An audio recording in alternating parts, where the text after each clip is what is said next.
Цель мероприятия – это у нас организация экспедиции Махтал-Моос-2. В этом году мы проводили. В прошлом году мы делали экспедицию Махтал-Моос-1. Были результаты этой экспедиции, различные палеонтологические находки, геологические подъемы. То есть цель экспедиции была это изучение реки Индигирка, подводной ее части в арктической зоне в условиях крайнего севера при подводных погружениях до глубин 20 метров.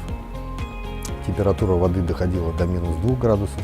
В прошлом году мы сдали в музей Алаиховского улуса имени Лебедева палеонтологические находки. В этом году то же самое сделали. Много разных подняли костей, бивни мамонта.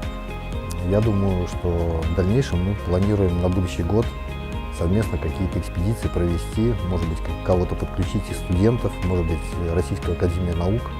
И осветим, конечно, для русской Арктики, вот этой вот части такого региона, где трудные условия, чтобы это было всем не только интерес проявлять, но чтобы это практическое применение нашло и создало, возможно, рабочие места, как-то улучшило жизнь населения в том числе.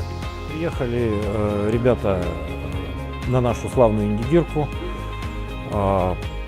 Я так понял,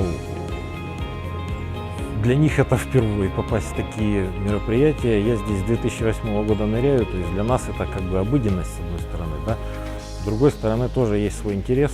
Показана непосредственно работа, показано, да, погружение. В принципе, довольны, но мы упираемся на то, что это главная реклама нашего края, реклама погружения. О нашем крае будут узнавать больше. Это нам на руку. Здравствуйте, туристы. Значит, у нас в крае, в республике история есть на поверхности, есть еще и подземная, есть и подводная.